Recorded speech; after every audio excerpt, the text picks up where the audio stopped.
commémoration de la capitulation de l'Allemagne le 8 mai 1945.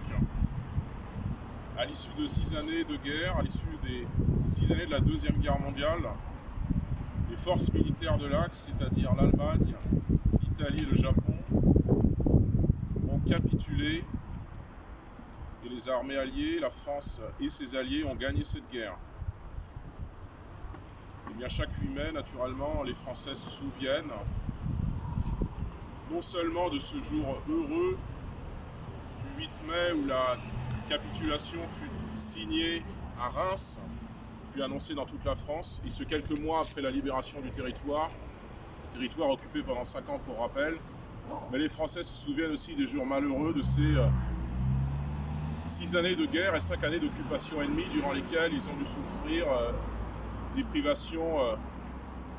d'un désarroi matériel et moral et bien sûr d'immenses souffrances, les bombardements, la guerre en elle-même qui fit, n'oublions pas, 150 000 morts au début de la campagne de France et puis bien sûr l'oppression nazie en tant que telle, les tortures, les déportations, la collaboration. Tout cela, les Français s'en souviennent, même s'ils se souviennent également ce 8 mai, je le pense, de ce jour qui est un jour de gloire parce que nos armées, sur terre, dans les airs et sur mer, ont gagné cette guerre mondiale. Et ça n'est pas neutre dans la France d'aujourd'hui puisque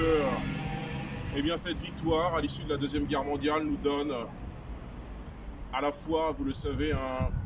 siège permanent au Conseil de sécurité de l'Organisation des Nations Unies, ce qui n'est pas neutre dans le monde multipolaire qui se dégage dans ce siècle. Et puis, il nous donne aussi, par la force des choses, l'arme entre toutes, qui est le feu nucléaire, qui est une arme que nous ne devons jamais employer, sinon dans le cas extrême où l'intégrité ou la souveraineté de notre territoire serait menacée. Eh bien, ce siège et cette arme, nos ennemis de 1945 n'y ont pas droit et cela est très bien ainsi. Mes chers amis, je vous propose maintenant, avant l'hymne national, la Marseillaise, une minute de silence.